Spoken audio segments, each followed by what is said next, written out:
So మీ parents background ఏంటి? So అంటే పెద్దగా ఏం లేదు. డ్యాడీ బిల్డర్, హ్మ్. Mummy house wife. ఓకే. అంటే నువ్విప్పుడు చిన్నప్పటి నుంచి చేస్తున్నావు. ఏ ఇయర్ స్టార్ట్ చేసావు నీ కెరియర్ అనేది యాక్టింగ్ ఫీల్డ్‌లో? 2018. అంటే మేము అసలు ఫస్ట్ వచ్చింది నేను డాన్సర్‌గా ఆ! ఇండస్ట్రీకి. సో లేదు.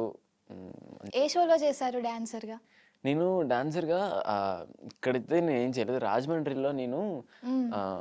ఈశ్వర్ అకాడమీ అని చెప్పి ఒకటుంది. ఓకే. అక్కడ అక్కడ స్టార్ట్ చేసి అక్కడ ఫస్ట్ చిన్న చిన్నగా అక్కడక్కడ ఈవెంట్స్‌కి వెళ్తూ, హ్మ్. దాని తర్వాత హైదరాబాద్ వెళ్దాం బెటర్ అని చెప్పి అక్కడి నుంచి ఇక్కడికొచ్చి ఇక్కడ డాన్స్ నేర్చుకుంటూ, తర్వాత ఎందుకో తెలీదు ఎలా మారిందో ఆ ఇండస్ట్రీలోకి బట్ వచ్చా.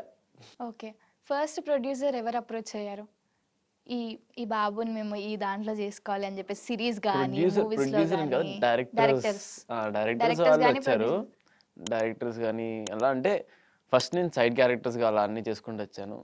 దాని తర్వాత మెయిన్ లీడ్స్ ఇన్ని చేస్తూ రన్ చూసి చూడంగానే హ్మ్. First OTT and yeah! Yeah! థియేటర్‌కి ఇచ్చింది ఈ 2. రన్‌లో మెయిన్ లీడ్ కదా మెయిన్ మీది. మెయిన్. సో, మీ ఫాదరే చూసుకుంటుండేనా చిన్నప్పుడు? ఆ! ఆ! చిన్నప్పుడు మాత్రం మీ ఫాదరే చూసుకుంటుండే. ఆ! ఇప్పుడు మీరు ఆన్ ట్రాక్ అనమాట. లేదు లేదు. అంటే ఇప్పుడు కూడా డ్యాడీయే చూసుకుంటున్నారు మిగతాన్ని. బట్ జస్ట్ నేను స్టోరీ వినడం గానీ, మిగతావన్నీ నేను చూసుకుంటున్నా. డ్యాడీ డేట్స్ కానీ మిగతావన్నీ డ్యాడీ చూసుకుంటారు. అంటే మీ ఫాదర్‌కి ఎలా తెలుస్తది ఈ రోల్‌కి మీరు సెట్ అవుతారని? ఎప్పుడైతే యూ స్టార్టెడ్ 2018 రైట్?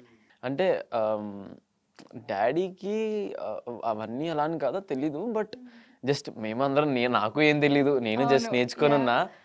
సో, ముందు ముందు వెళ్తూ తర్వాత తర్వాత తెలిసింది. చేయాలి, చేయకూడదు. హ్మ్. బట్ అలా అనేదైతే నాకేం అనిపించలేదు ఇప్పటిదాకా. అన్నీ చేశాను.